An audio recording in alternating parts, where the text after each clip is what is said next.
Hi, and welcome. You're listening to the X22 Report. My name is Dave, and this is episode 1080B, and today's date is September 20th, 2016, and the title of the episode is The U.S. Government Just Ran Out of Plans in the Middle East. War is Inevitable. Now, before I get started, I just want to make an announcement. Today, I uploaded an interview with Charles Hugh Smith. You can go to the X22 Report Spotlight. You can see the interview there. Or you can come over to the X22Report.com site, scroll down a little bit, look over to your right-hand side. You'll see the video there. You can play it right there on the site. Or you can go to NewsSentinel.com. Same thing, scroll down a little bit, look over to your right-hand side. You'll see the video there, and you can play it right on the site. Let's get into the economic collapse, political and geopolitical news. Now, yesterday we talked about the New York, New Jersey bombing, and we understand that this was a complete distraction. This whole entire false flag that we're seeing was a distraction for what happened in Syria. Now, if this goes any further and we see events occur in October leading up to the election around the country, we don't know what they're going to be. They might not be bombings anymore. They might be something completely different. But if we do see this, we can see we're on the path for the U.S. government postponing the elections. And again, this has to do with the polls. When they read the polls, they know exactly what's going on. I'm not talking about the corporate media polls, the fake ones. I'm talking about the real polls, which gives them the real data, because they know exactly what the people are looking at and what the people are going to do. And if these numbers are too far apart, the polling numbers, they have a very hard time manipulating it. And if this spread is too far apart, that's when they'll take action. So we will know what they're planning. So when we look at this distraction, because that's exactly what it is, we talked about how this individual might have had contact with the FBI. Well, it was confirmed that yes, this individual did have contact with the FBI. And we can see right now that the FBI came out and said, no, we have no knowledge of this person. We don't know who this is. And then once again, the FBI said, yes, we knew who this person was.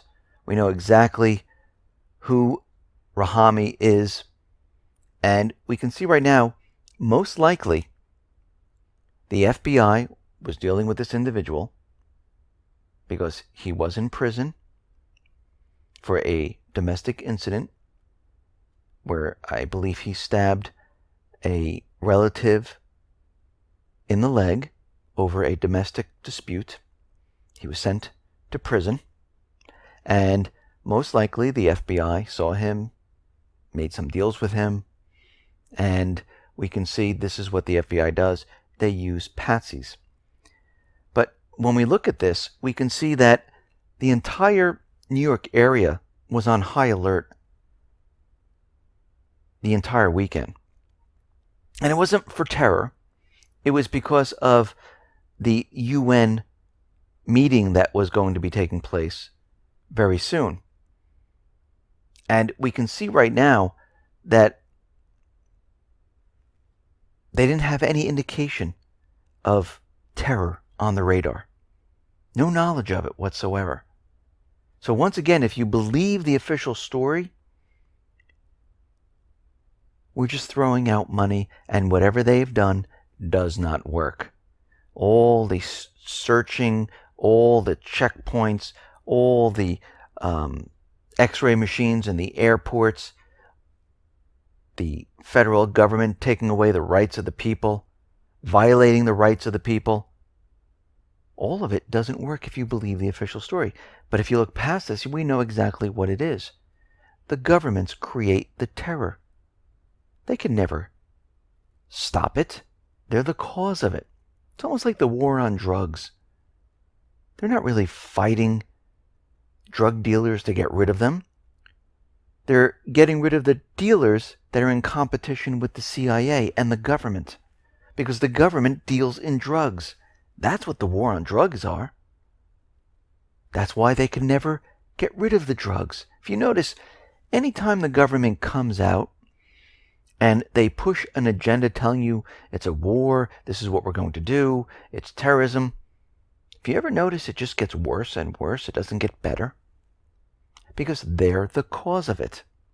And when we look at this situation, we see that during these bombings, nobody died. They didn't want to say it was terrorism in the beginning because it messes up their narrative of the story, because they want immigrants to come in, they want the refugees to come in. You have to remember, they're preparing the United States to be a third world country. They need these individuals in here because the United States, the everyday person in the United States, they're not going to be ready to accept a third world salary. So they need these individuals in this country, and this is why they're bringing a lot of them in. And what's even stranger about this whole thing is that how quickly they found this individual. Because you ever deal with the government before? You ever deal with the city? Call them up, get them to do something? They pass you from person to person. They never get anything done. They lose paperwork. But in this instance, they were able to get everything together and find the person very quickly. Seems kind of strange. The other strange thing is, why was the person who allegedly planted these bombs, why was he asleep in a doorway like a homeless person, waiting to get busted? He was spotted sleeping in a shop doorway when the police were called. Then he shot an officer and then ran down the street. What kind of terrorist, if you believe the official story, waits around where they know police are looking for them? It makes no sense. And when you look at the bombs that were placed, they were in strategic areas where there weren't really any people. Why would they do this? If you're truly trying to send a message, we know where terrorists would plant bombs. Bus station, train station, tunnel, things like that. So that doesn't make sense. The bombs weren't even that great. When the police robot tried to defuse it, one of them went off, but the other 4 or 5, they didn't blow up. Wouldn't you think that one bomb would have set off the others? But it didn't happen. The reason why all of this sounds very strange is because it's just one big distraction. They needed a distraction over the weekend, and it was poorly done. But it doesn't matter, because what they wanted to achieve was achieved. They got the story of what happened in Syria off of the corporate media, and it was replaced with these other stories. And we can see right now, the U.S., they're becoming desperate. The system, it's rapidly deteriorating. They're losing the Middle East. The petrodollar is doomed. And we can see everything is rapidly falling apart. And they're trying to hold on so they can bring down the system. The way it's going right now, it might just collapse on its own. And they don't want this to happen because they don't want to be blamed for what is about to happen. They want to bring it down. They want to have a story. They want to explain to the people why we need to do this transition, why we need to go to war. This is being done to explain away the entire collapse. Just like after the Great Depression, they needed a war to cover up the system that was dead. After the war, they started a new system. They have everything in place right now to start a new system. The population will be reduced. People will forget about the old system. They'll just wipe out debts, and they'll start a new system. Again, distraction. But of course, this distraction is going to cost us our lives.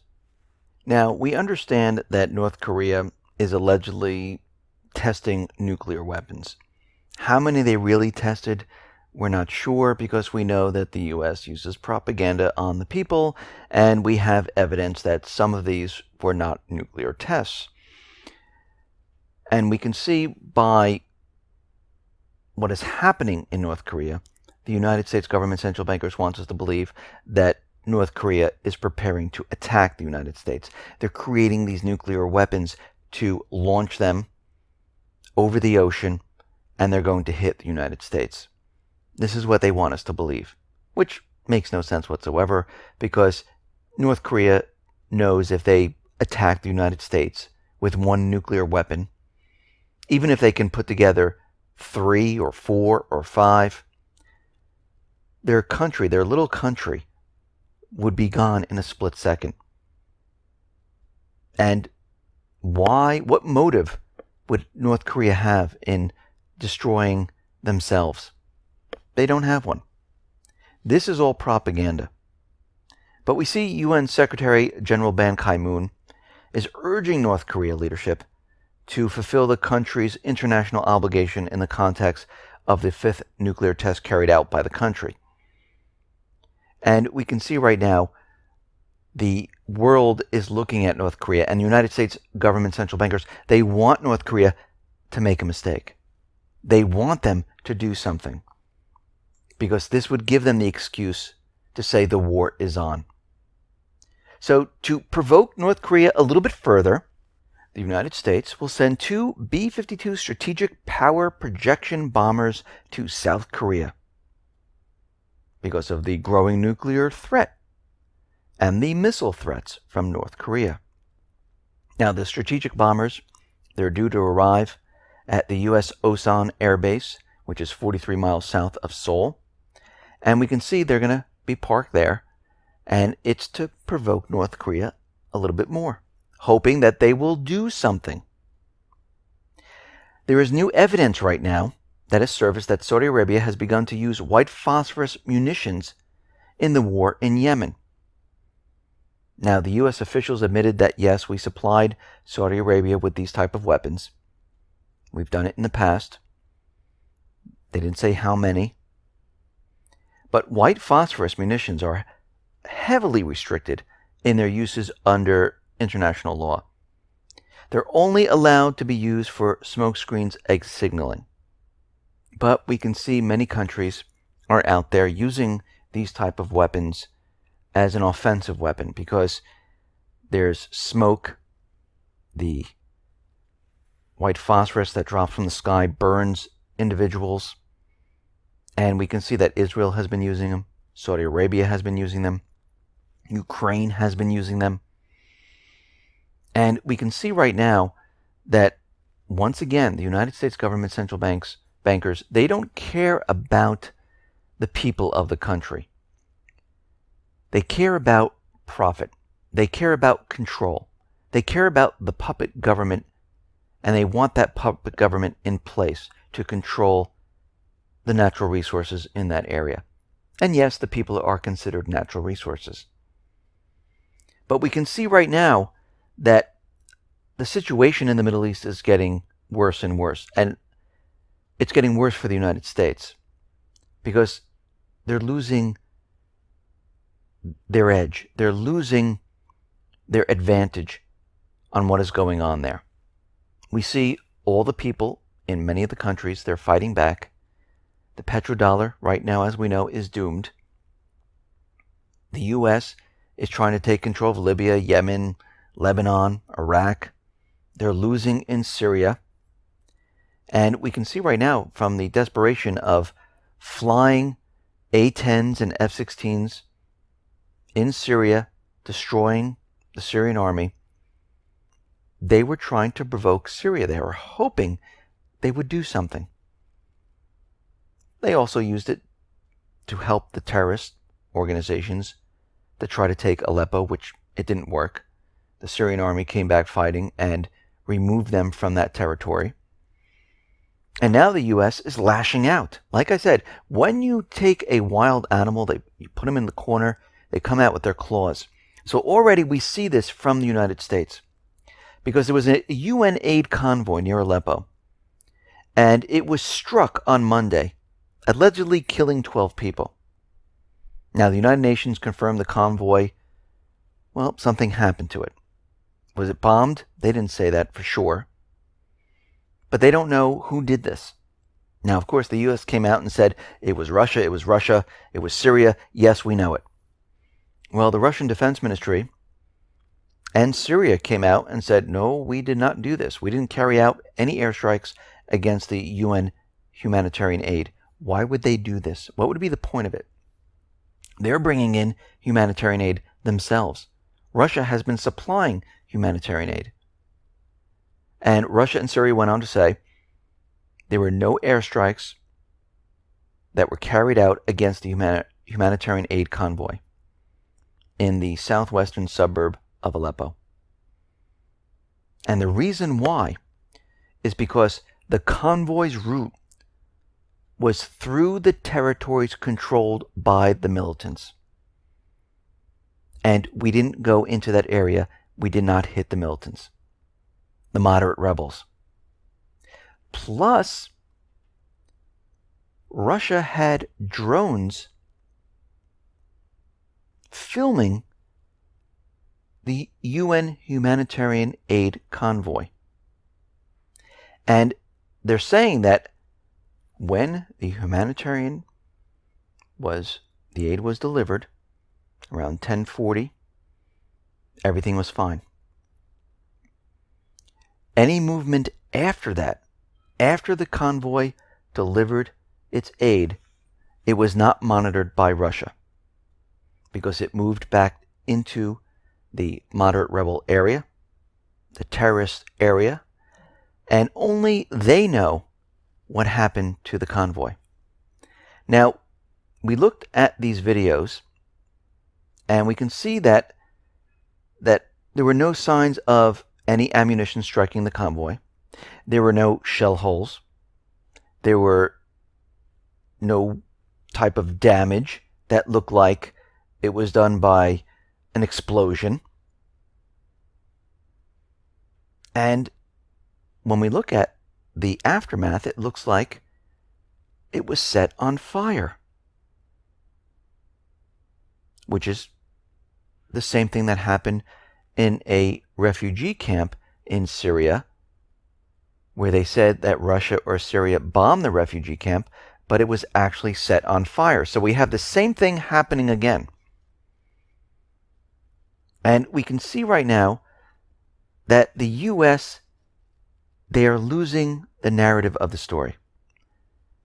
They're losing control of the Middle East, because every time they turn around and they try to lash out and blame Russia, blame Syria, Russia comes out with proof.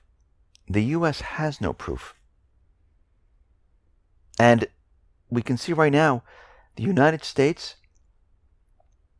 they're going to have to leave Syria sooner or later, because Russia and Syria are removing the Islamic State. There is no reason for the United States to even be in Syria, and they know this. So they're running out of time, and they know this, that they need to do something. And we know that Turkey is clearing out this safe zone. We know that the U.S. is flying their flags in the Kurdish area. We see Turkey now has raised its flags inside of Syria. So we have Syria raising its flags. The United States has their flags raised, saying these are our areas right now. They're creating the safe zone. But we can see right now the situation in Syria, it's not going in favor of the United States. Even the UN Secretary General Ban Ki-moon is saying, okay, all actors involved in Syria, well, we need to restart the talks again. And whether Assad stays or goes, that's off the table. We're done with that. This should not be included in the talks whatsoever. And he's right. Actually, there should be no talks, because we have evidence that is out in the open now that the U.S. was assisting the Islamic State, assisting al-Nusra, assisting al-Qaeda. They didn't separate the moderate rebels from the terrorist groups. They bombed the Syrian army. 7 minutes later, the Islamic State invaded that area that they just bombed. Now, the only way they knew that the bombing stopped is that they had to be contacted. Because how would they know it's time to attack? So we can see right now that they just let everyone know around the world exactly what they're doing. And from what we're seeing right now, they have no alternative but to create another event. They need something much larger than we've ever seen. They need to create something so big where the people can't even question it, that everyone will be in shock. And we do have many things happening all at once. The elections are coming up in November. We've already seen chaos here in the United States.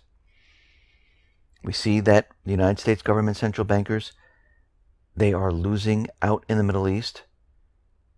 Sooner or later, Russia and Syria are going to say, please leave this country. And we can see right now that the situation is rapidly deteriorating for the United States government central bankers. And they're going to be left with one option and one option only: to create an event to bring us to war. And we are approaching that very, very quickly. Listen, everyone, thanks a lot for listening. Be well, be safe, and especially be prepared. Thanks a lot.